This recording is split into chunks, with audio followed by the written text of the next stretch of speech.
friends, how you doing? Welcome back to My Kitchen by Rules. And before you look around, yes, my kitchen is a total wreck right now, and I really don't have any excuse for it except that life is just happening right now. But when life happens, you know what you should do? You should make sweets. At least that's what I do, and I love having some chocolate around. But as y'all know, I'm kind of a wannabe homesteader, and I'm not, because I live in the middle of the Charlotte area and I work in real estate, and I just don't have frankly, the ability to be what I want to be, what I see on Instagram and Pinterest. But there's certain things that I can do that are homesteader-ish, and we'll just make that a new phrase. But I guess if I was a homesteader, I couldn't just turn my oven on to 350 and let it be preheating, let's just be honest. So I will tell you what we're doing that's homesteader-ish today. We're gonna make brownies, but we're not gonna use the box mix. Now, why am I so snooty about box mixes? Because y'all, first of all, you can replicate them super easily. But second of all, they are terrible for you, in the words of Charles Barkley. Look at that ingredient list. It is full of things you can't pronounce, can't buy in the store, preservatives. It's not what you really want to be eating. They taste really good. So I'm gonna give you a homemade version today. It's not healthy at all. It's not gonna make you have some magic weight loss, but it's gonna taste real good, and you'll know what's in it, which is half the battle. So the first thing we need is 2 sticks of butter melted. Now what I have done is I have gone on and melted them 30 seconds at a shot in the microwave. And the reason you do that is so your butter won't cook and it won't splatter all over the place. And I don't know about y'all, but I don't need one more thing to clean. Now the other thing I'm gonna do with my little butter wrappings here is I'm gonna use this to grease my pan. Now you could use a 9x13, which as y'all know is the official ticket to the Baptist church, or you could use some Crisco for your regular pan, but you don't need a ton of grease, but you do need some, because otherwise your brownies will stick. And I know that some of y'all are the ones that really like the edges, and if everything is stuck to the pan, you don't get to have your edges. And so I'm just gonna use the extra butter from the wrapping here all the way around the edges. And then I have been really able to use everything that's around the kitchen. All right, so that is greased. Oh, and as I was saying about the size, mine is almost a 9x13. This is my smaller pan because I like them thicker and a little bit cakier, gooier. If you like the thinner ones that have a little bit more of a crisp to them, use a larger pan. And of course, if you use like an 8x8, it'll be really nice and small. So we've got 2 sticks of butter. That is a cup of butter. And don't ask me about using margarine and oleo, people. You gotta have to have some standards if you're gonna be homesteader-ish. The next thing we're gonna add is the rest of our wet ingredients. So we're gonna do wet first, making the homemade brownies. You need 3 eggs. Now, because I have home chickens, I have to make sure I get ones that are sized correctly. So if I use a giant one like my turkey eggs, which have double the protein, they're very cool, but the volume gets off. I don't use those for bacon. I just wanna have 3 that are the same size. If you're buying commercial eggs, then bless your heart. If you live near me, I'll let you have eggs. I use them as closing gifts now. And one of my ladies that just moved in, she is excited to get some. So let's get 3 eggs going here. And before the person in the comments that likes to keep asking asks, yes, I washed them before we got on camera, but I don't wash them when they come out of the chicken house because they keep longer that way. So that's the secret of eggs. But yes, mine were washed before I cut the video on. We're going to put the vanilla in. It's a wet ingredient. You don't have to put vanilla in, but I like it because I think it adds a balance to the flavor. Use a teaspoon-ish, as y'all saw I just splashed some in there. And then I'm going to use a fork to mix it. You could use a hand mixer if you want. I don't reckon there's a lot of difference, except that this is one less thing I have to wash. So I'm just going to break up the yolks. So for your dry ingredients, you need some all-purpose flour, not self-rising, or you'll have weird-looking brownies. And before y'all ask again, and I love your questions, those of y'all that are new to my channel, hey new friends, I got these at the Walmart years and years ago. I don't know where you would get them now, but I love these containers. I need a 1.25 cups of all-purpose flour. So let me count before I keep talking. 1, 2, 3. And by the way, if you have kids in your house that are not math geniuses, please let them cook with you, because they will get really good at fractions, and they will also get to experience some chemistry. That's not a bad thing. And for anybody that's wanting to know, you know I'm going to tell you, we only use white lily flour in my house. If there's not white lily flour at the grocery store, I will go to another store And I keep promising to make a comparison video for y'all because you need to see there's a wild difference between the fluffiness of white lily versus everything else.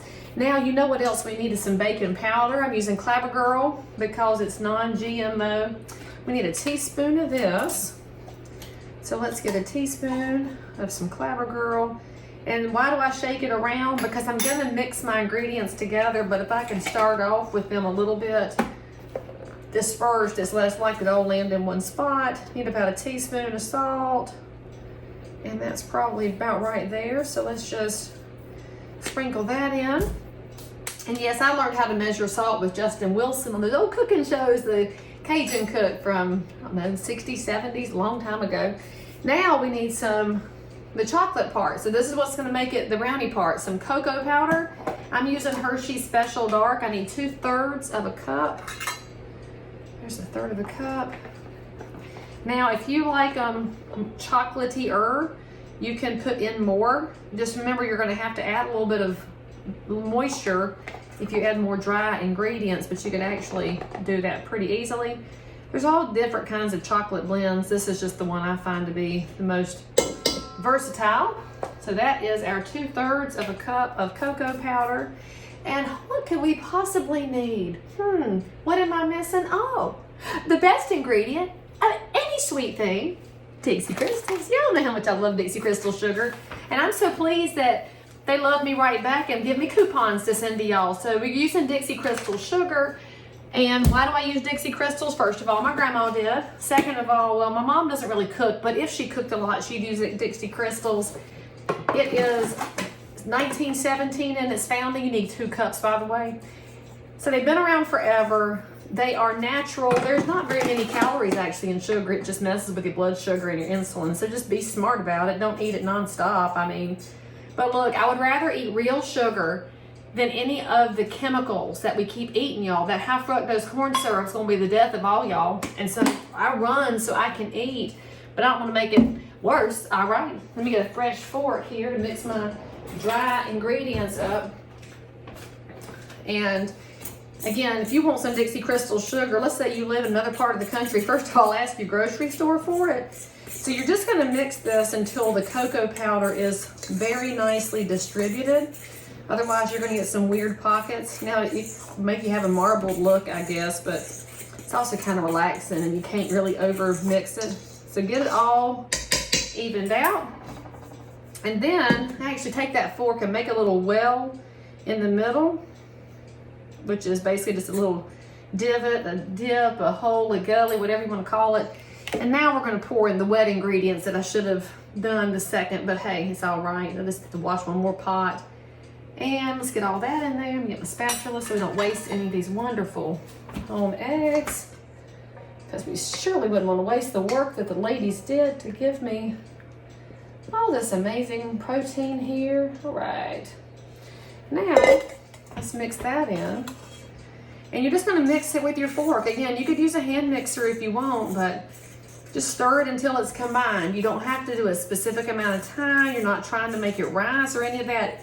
This is literally what you do with that box mix, y'all, except instead of dumping all of those chemicals into a bowl, you're just gonna dump the ingredients in your bowl. Now, if you don't cook a lot, it might feel expensive more than buying a box, but actually once you have all the ingredients in the house, this is also gonna wind up saving you a few dollars. And we know that that is a really smart move in your homesteader-ish household. And now we're gonna pour it in our prepared pan. Look, you didn't think it'd be that easy. You thought I was just rambling and about to show you some really difficult part. And you see that the texture is very thick and very doughy. Do not think that you need to go back and add more liquid, because you're gonna be tempted thinking that it needs to be super moist. It doesn't, because that's just, well, that's just how it is and it works. So just trust me, okay? Have some trust. See, I had a little bit of dry ingredients down at the bottom of my bowl, so let me just continue mixing as I pour it into the pan here, and then just spread it out evenly. Again, I promise you, trust me on this, don't stress out that it's not running all over the place. It's going to cook just fine, and it's going to taste amazing. It's just gonna have a little bit of a different texture than the store-bought does, to be a little bit grainier and actually a little bit crustier, and I really like that around the edges. But I cook mine to where it's still cakey in the middle. There's before. Now we're gonna put it in the oven. Now how long you cook it depends on, again, your preference. If you are gooier, a little bit longer. If you are cakier, a little bit less. I'm gonna go for 29 minutes. You could start yours on 23 and start checking it, because again, your stove might be different than mine. And then when you put a knife in the center and it comes out clean, that's when you'll know it's ready. So I'll see you in just a minute with some really amazing brownies. All right, the timer has gone off. Let me show you what homemade brownies can look like. And full disclosure, I totally tested them before I started the camera back up. If your toothpick comes out clean, they're done. And if it has a little bit of brownie batter on it, that might be good with you too. But look, see? You didn't even have to use a box mix to get really good brownies, and now you know what's in them. So for more good recipes, some that include preservatives, frankly, you never know what you're gonna find in my kitchen. Click here, subscribe, and I'll see you next time.